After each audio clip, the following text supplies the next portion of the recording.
Tubuh perlu serat 25 gram sehari, makanya minum jus yang banyak buahnya. Love Juice, tinggi seratnya, banyak manfaatnya. Love Juice, penuhi kebutuhan serat harian kita. Love Juice, love your health.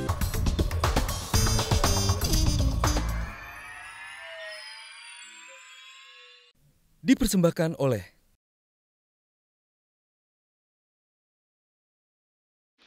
Muhammad Quraisy Shihab dan Ahmad Mustafa Bisri merupakan dua ulama yang berpengaruh dalam hidup beragama di tanah air. Bertemu sejak menimba ilmu di Al-Azhar, Mesir lebih dari 50 tahun yang lalu. Persahabatan mereka tetap hangat hingga kini. Muhammad Quraisy Shihab lahir di Rapang, Sulawesi Selatan 16 Februari 1944. Pendiri Pusat Studi Al-Quran ini merupakan sosok mufasir yang penjelasannya memudahkan umat dalam memahami tafsir Al-Quran. Benih-benih yang ditanam oleh sang ayah untuk mencintai Al-Quran menjadikannya seorang mufasir. Pesan sang ayah, jangan pulang sebelum doktor, memicu Quraisy muda meraih gelar doktor dengan predikat tertinggi. Tafsir Al-Misbah merupakan karya monumental Muhammad Quraisy Shihab tentang tafsir Al-Quran. Ahmad Mustafa Bisri, Gusmus sapaan akrabnya. Lahir di Rembang, Jawa Tengah 10 Agustus 1944. Pemimpin pondok pesantren Raudatul Talibin ini merupakan sosok ulama sekaligus seniman dan budayawan dengan beragam karya menawan. Sebagai tokoh agama, ceramahnya juga syarat dengan nilai-nilai toleransi. Karya puisi dan sajak Gusmus syarat dengan kritik hingga renungan agama. Antara lain berjudul Puisi Islam dan Sajak Atas Nama. Bukan melulu puisi, Gusmus juga menulis buku humor tentang Indonesia. Iya, Gusmus itu yang saya kenal pertama, hatinya sangat bersih. Tidak pendendam. Sangat halus. Walaupun suka bercanda. Candaannya tidak menyinggung. Ada orang, salah satu nasihat bagi yang ingin bersahabat itu, janganlah menyinggung perasaan sahabatmu dengan mengandalkan persahabatanmu. Nah, jadi kami bersahabat, tapi sangat menjaga perasaan. Gusmus itu kalau saya gembira dia ikut gembira. Kalau saya gundah dia ikut gundah. Itu Gusmus. Coba ditanya betul Gus, ikut gundah kalau Abi gundah? Jangan-jangan Abi yang GR ini. Paling tidak itu perasaan saya. Gimana Gus? Tolong diluruskan kalau salah Gus. Apapun yang disampaikan oleh Om Quraisy, saya manggilnya Om Quraisy. Karena memang saya itu di bawah beliau, di bawah jauh lah. Kalau abang itu kan agak dekat, kalau Om itulah agak jauh. Ini merasa muda atau memang muda? Ya, hanya merasa? Menganggap beliau lebih tua gitu. Om Quraisy ini itu kan tekun sekali, tekun. Pokoknya menyintai ilmu sekali. Nah, saya tidak khawatir bercanda, main-main, apa-apa dengan beliau tidak takut. Karena beliau orang berilmu.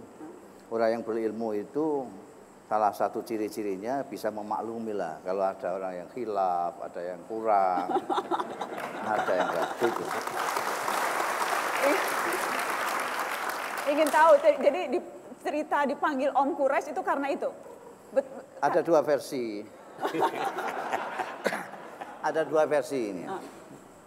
Kalau menurut saya memang memanggil Om itu hampir semua, ini ada kawan-kawan yang dari Mesir dulu lama manggil Om karena memang beliau bukan hanya lebih senior, tapi karena itu tadi, karena beliau memang tekun di dalam ilmu sehingga sejak belajar dia sudah lebih atas daripada yang lain. Jadi semuanya memanggil Om Quraisy. Ya, tapi ada versi yang lebih apa ya?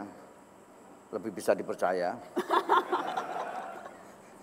Ini karena Om Quraisy ini terlalu banyak cewek yang senang sama beliau. Dua karib antara Gusmus dan Quraisy Shihab ternyata punya banyak kesamaan. Sejak kuliah di Mesir, kedua sahabat sama-sama mempunyai hobi bermain bola. Keduanya ikut mendirikan klub bola Bu'uds, asrama tempat mereka tinggal di Mesir saat kuliah. Selain sepak bola, Gusmus dan Quraisy Shihab juga mempunyai penyanyi favorit serupa. Keduanya mengidolakan penyanyi Mesir Ummi Kulsum yang beken di era tahun 20-70-an. Soal selera, Gusmus dan Quraisy Shihab rupanya lebih suka mandiri. Jika Gusmus paling getol dengan sambal racikannya sendiri, sementara Quraisy memilih minum teh hasil buatan sendiri. Kehidupan asrama dua sahabat ini terbilang mirip. Dua-duanya jago merayu calon istri dengan surat. Gusmus merayu Siti Fatma lewat surat, sedangkan Quraisy Shihab membuat Fatmawati Assegaf jatuh cinta dengan surat yang salah satu kalimatnya berisi, "Bolehkah aku memanggilmu Mama?" Jadi sama-sama jago bermain bola, tapi tadi Gusmus bilang lebih jago Gusmus. Betul. Betul, Abi? Iya. Nana pernah baca, Gusmus pernah nulis, hidup itu seperti permainan bola. Mengejar sesuatu terkadang saling sikut, saling injak, bola sudah didapat tapi kemudian harus dilepas lagi. Jadi kalau kita menganalogikan hidup seperti permainan bola, seperti apa itu Gusmus? Ya seperti pemain bola. Ini Jadi pertanyaannya kita udah hidup dramatis jawabannya gitu. Kita kalau melihat main bola itu kan aneh sekali. Kenapa kok bolanya cuma satu? Dikejar orang banyak sekali. Nanti sudah ketangkap, ditendang lagi. Lu tadi ngapain dikejar? Sekarang ditendang. Keluar, dimasukkan lagi, dikeluarkan lagi. Itu aneh sekali. Orang hidup seperti itu. Main-main. Lahwun wa la'ibun, bahasa Al-Qur'annya. Ya, jadi seperti main-main.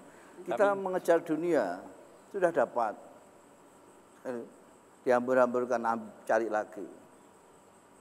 Sudah punya banyak, masih ngerebut punya orang lagi. Dan seterusnya. Itu seperti itulah permainan itu. Jadi jangan serius-serius, hidup itu jangan serius-serius. Kayak main bola aja. Hidup jangan terlalu serius. Ya, jangan terlalu serius, nanti gitu, stres nanti. Saya punya tinjauan lain tentang bola. Karena saya penggemar bola.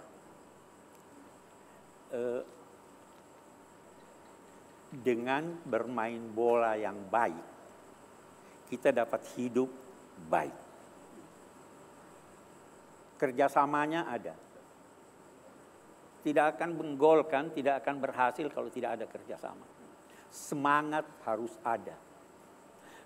Dengan bermain bola, kita siap untuk menerima kekalahan setelah berakhir pertandingan. Begitulah hidup. Kita harus berjuang, kita harus bekerja sama, mengajarkan kita sabar, mengajarkan kita bersemangat, dan lain-lain sebagainya. Nah, tidak ada kecurangan dalam sepak bola itu, kecuali orang yang tidak tahu hidup sepak bola. Itu saya lihatnya begitu. Jadi tidak harus selalu, tidak harus selalu kita anggap itu permainan. Itu pelajaran buat kita bagaimana itu sepak bola. Nah ini saya tidak jarang beda pendapat, tapi kita sama, ini pelajaran bermain-main gitu. Kalau saya resepnya masing-masing melihat kawannya itu tetap sebagai manusia dan dia sendiri tetap menjaga kemanusiaannya. Itu akan langgeng. Tetap menjaga kemanusiaannya. Beliau meskipun hebat sekali, profesor, doktor, kiai, penulis tafsir segala macam, tetap manusia saya melihatnya. Artinya apa? Kalau dia khilaf, ya saya bisa memaklumi yang dia manusia. Meskipun beliau alim. Saya sependapat, saya ingin tambahkan begini.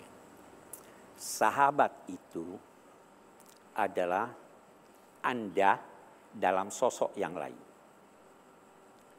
Kalau sahabat Anda bersalah, kalau Anda melihat sahabat itu adalah Anda, maka Anda tidak akan marah. Karena Anda juga kan bisa salah.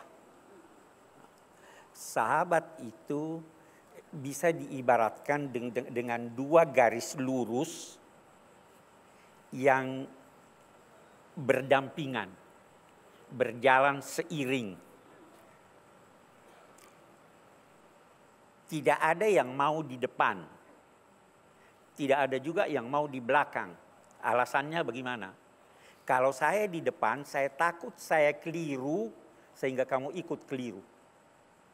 Kalau saya di belakang, saya takut tidak bisa mengikuti kamu. Jadi berjalan seiring. Sahabat begitu. Nah, begitu ada kepentingan pribadi, persahabatan putus. Nah, jadi kalaupun kita berbeda, itu tidak masalah. Saya tidak jarang berbeda dengan Gus Mus. Apa contohnya, Abi? Harus Boleh konkret. saya bilang? Hah? Apa-apa ya, Gus? Biar memberi contoh. Perbedaan yang jelas itu sejak dari Mesir. Saya tadi sudah berulang kali mengatakan beliau itu tekun sekali. Perbedaan Nah, mencolok itu sekali. Saya potong dulu. Nanti dulu. Ini seperti anaknya saja suka motong kalau orang ngomong. Gus, itu karena tuntutan profesi, Gus. Jadi perbedaannya, saya di sana main-main. Di sini belajar, kan beda jauh. Kenapa kita ketemu? Karena kadang-kadang beliau suka main. Jadi kalau beliau main bola, itu sambil saja ketika dia jenuh dalam melihat kitab-kitab, dia main bola. Kalau saya memang pekerjaannya main bola. Kadang-kadang aja lihat buku gitu. Tapi itu menunjukkan bahwa Gus Mus itu sangat cerdas. Main aja lulus.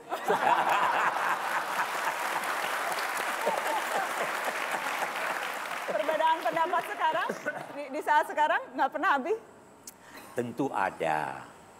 Tentu ada. Salah satu yang saya sangat tidak setuju. Sewaktu Gus Mus ditawari suatu jabatan yang penting, dia tolak. Dan itu saya katakan, saya tidak setuju, Anda salah. Benar enggak? Nah. Jadi kita bisa beda pendapat, tapi persahabatan tetap ada. Tidak ada dua orang, walau dia bersaudara kembar, yang 100% sama. Pasti ada perbedaan. Kan gitu ya? Ya. Soal Islam moderat, Islam yang mementingkan moderasi, jalan yang di tengah. Cuma sekarang problemnya, Abi, problemnya Gus Mus, semua orang merasa di tengah. Yang di kanan merasa moderat, yang di kiri juga merasa moderat. Sesungguhnya yang moderat yang di tengah itu siapa dan yang bagaimana? Ngukur seberapa dalam air kali, jangan pakai tubuh. Karena kalau pakai tubuh kita, kalau kita jangkung, kita akan mengatakan ini dangkal sekali. Kalau kita cebol, kita akan mengatakan ini dalam sekali. Jadi pakai apa? Pakai ukuran 80 cm, sudah selesai, tidak ada pertentangan. Kita sekarang itu mengukur sesuatu dengan diri sendiri. Tidak pakai ukuran. Katanya Quran yang dijadikan ukuran. Tapi tidak mau perbedaan. Kalau melihat Quran, melihat pemimpin Islam, Kanjeng Rasul Shallallahu Alaihi Wasallam, moderat itulah Islam itu. Jadi bukan Islam moderat, Islam itu memang moderat. Jangan Islam moderat lalu Islam apa lagi? Bukan, Islam itu Islam moderat itu. Moderat. Islam itu yang moderat. Cuma satu. Kalau tidak moderat tidak Islam, begitu aja sudah.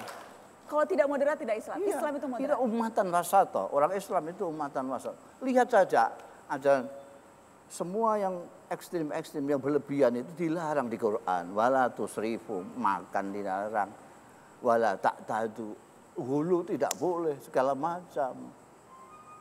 Anjing Nabi mengatakan khairul umur ausatuha, semua serba tengah. Kalau kita itu di tengah-tengah, kita hidup itu jadi enak. Kita ini mempunyai yang namanya atifah. Apa bahasa Indonesianya atifah?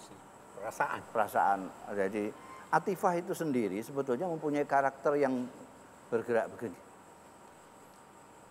Kalau kita berlebihan, maka kita akan condong ke sini. Kalau kita senang, Kalau terlalu benci kita akan condong ke sini. Sedangkan adil itu di sini, tegak, jejak. Sampai ada dawuhnya Allah di belakang, wala yajrimannakum sana'an qaumin ala alla ta'dilu. I'dilu. Jangan sekali-kali kebencianmu kepada suatu kaum membuatmu tidak adil. Kebanyakan mufasir, termasuk mungkin mufasir yang di samping saya ini, kaum di situ diartikan kaum orang kafir. Kalau orang kafir saja, kalau kita benci, kita tidak boleh tidak adil. Apalagi kalau kita sesama mukmin, sesama orang Islam.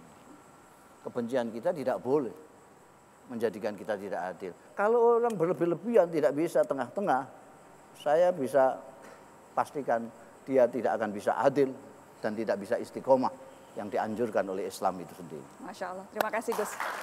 Menyambung pertanyaan tadi Gus Mus ada kata yang lagi populer sekarang Gus, kafir. Rasanya sekarang kata kafir itu ringan sekali diucapkan, gampang sekali mengkafirkan. Orang kafir itu siapa, Abi? Siapa sih yang kafir itu? Kok ngetop sekali nih kafir-kafir ini? Kesulitan kita tuh terkadang hanya memahami satu kata dengan satu makna. Kata kafir misalnya itu maknanya banyak sekali. Kafir bisa berarti yang mengingkari agama. Kafir. Mengingkari Islam, akidahnya kafir. Kafir bisa berarti yang tidak sholat. Walaupun dia syahadat, tidak sholat, kafir. Kafir bisa berarti munafik. Kafir bisa berarti kikir. Kafir itu pada dasarnya berarti menutup. Kalau Anda menutup kebenaran, Anda kafir. Kalau Anda menutup uang Anda, sehingga berkata saya tidak punya uang, padahal ada, kafir. La in syakartum la azidannakum wa la in kafartum inna azab. Jadi kafir terlalu banyak. Ketika kita membaca satu kata kafir dalam Al-Quran, hati-hati menafsirkannya. Bisa jadi seorang itu mengucapkan 2 kalimat syahadah, tetapi dia durhaka. Bisa jadi dia dinamai kafir. Sehingga kalau saya baca misalnya ayat la yattakhidul mu'minuna al-kafirina awliya'a min dunil mu'minin. Ini bukan ayat Al-Maidah ini ya. Janganlah seorang mengangkat orang kafir sebagai pemimpin kalau kita mau, atau sebagai orang yang terlalu dekat kepadanya. Kafir di situ bukan hanya berarti non muslim. Bisa jadi dia mengaku muslim tetapi dia durhaka. Jangan dekat kepadanya, jangan bersahabat kepadanya. Jadi kafir itu punya banyak makna. Nah, tetapi karena secara umum orang memahami kafir itu keluar dari Islam, maka datang larangan Nabi. Jangan mengkafirkan orang. Nabi melarang. Siapa yang mengkafirkan seseorang, padahal orang itu tidak kafir, maka tuduhannya kembali kepadanya. Dia dinilai Tuhan kafir. Soal intoleransi, soal bagaimana kita bisa hidup bersama di tengah perbedaan. Yang dulu sepertinya bukan persoalan serius, atau mungkin saja dulu tidak pernah dihadapkan pada situasi yang saat ini kita alami sama-sama. Bagaimana kuncinya untuk menjaga itu, Abi? Gus Mus, bagaimana tetap bisa toleran, bagaimana tetap bisa terbuka terhadap berbagai perbedaan yang ada? Ya kalau orang Islam ya mengikuti Kanjeng Nabi. Iya. Kalau orang Islam mengikuti Rasulullah Shallallahu Alaihi Wasallam, pemimpin agungnya, sudah dia toleran. Dan Kanjeng Nabi itu seringkali membenarkan 2 atau lebih pendapat yang berbeda-beda, semuanya benar. Ya kan? Karena kita tidak bisa hidup tanpa perbedaan. Suami istri aja bisa beda kok. Saudara aja bisa beda kok. Nah, maka agama mengatakan cari titik temu. Kalau kita sebagai bangsa sudah ada titik temunya. Dulu ada yang mau negara ini sekuler, ya. Ada yang mau negara agama. Kita punya titik temu. Pancasila. Itu yang agama bisa melaksanakan agamanya sesuai dengan ini. Yang ini bebas semua dengan pendapatnya selama dalam koridor ini. Nah, agama begitu. Ketika bersyiar, kalau mengikuti Kanjeng Nabi, syiarnya harus seperti apa? Syiar itu ada yang berkata berasal dari kata syu'ur, perasaan. Hidayah itu kalau kita menyampaikan dakwah, menyampaikan ajaran, itu mengajak orang mendapatkan hidayah. Hidayah itu seakar dengan hadiah. Hadiah itu dikemas dengan baik, dibungkus dengan indah, isinya baik, tidak dilempar begitu saja. Itu berdakwah begitu. Nah, salah satu kelemahan saya pendakwah, sering emosi. Emosi yang berlebih-lebihan itu bahaya. Hah? Ya, untuk dai. Menggebu-gebu di atas mimbar, lupa diri. Itu bahaya. Bisa kepleset lidah. Emosi yang berlebihan itulah yang mengantar orang menuju ekstremisme. Kita harus sampaikan, dilihat deh. Kepada Fir'aun aja, waqula lahu qawlan layyinan. Fir'aun, Allah berpesan pada Nabi Musa, sampaikan kata-kata yang apa itu layinan? Yang halus, yang lemah lembut, yang ini. Kalau ingin tahu dakwah yang baik itu ke terminal. Terminal? Ya, lihat calo-calo bis itu. Itu dakwahnya luar biasa. Mari silakan, ini bisnya baru, full AC, ada karaoke-nya. Tidak lalu mata, ayo masuk sini, bis ini, ayo. Nggak masuk, tempelan loh. Bukan. Ud'u ila sabili rabbika bil hikmati wal mau'izatil hasanah. Bahkan kalau kita mau berdebat, wajadilhum billati hiya ahsan. Bahkan berdebat pun kita harus lebih baik dari yang mendebat kita. Ini dakwah. Berbeda dengan amar ma'ruf nahi mungkar. Amar ma'ruf nahi mungkar itu perintah, amar. Nahi itu melarang. Ngajak lain. Saya putus nih, supaya jangan salah paham orang. Nahi mungkar itu juga ada syaratnya. Ada ilmunya lah. Ada ilmunya. Bukan setiap mungkar Anda lihat terus Anda larang. Lihat apakah itu sudah disepakati bahwa terlarang atau tidak. Syarat pertama. Lihat apakah itu membawa dampak positif atau negatif. Lihat apakah itu tidak membahayakan diri Anda atau tidak. Itu syarat-syarat. Jadi bukan atas lihat mungkar gebuk. Ada syaratnya. Itu agama, itu yang dijelaskan oleh ulama kita. Dipersembahkan oleh